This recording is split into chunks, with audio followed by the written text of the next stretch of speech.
Small cameras packed with large imaging sensors are one of our favorite new imaging trends.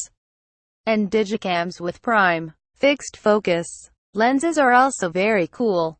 The new Nikon Coolpix A100 combines both of these features in an extremely compact package. But for a compact on steroids that costs as much as a really good DSLR. Does it have the chops to dethrone A0 as the best point-and-shoot? The Coolpix A, measuring 4x2, 6x1, 6 inches and weighing 10.6 ounces, is very similar in size to the Sony Cybershot RX1, the best point-and-shoot camera we've tested to date. That $2.800 camera has a 24.3-megapixel full-frame sensor that delivers outstanding picture quality.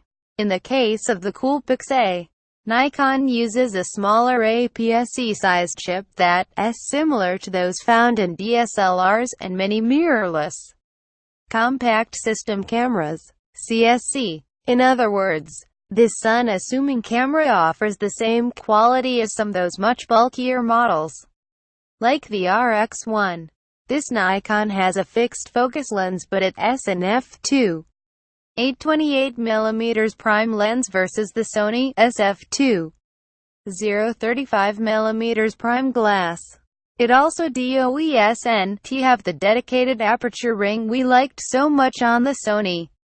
This unassuming camera offers the same quality as some of those much bulkier DSLRs. In case you missed this bit of text earlier, let us emphasize again, there's no zooming with this baby other than using your feet. As most of us are used to having a zoom lens in a compact camera, it begs the question, why would anyone want to give up that convenience?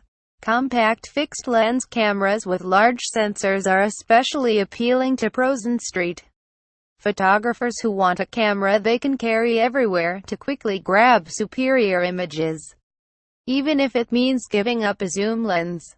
Single quote.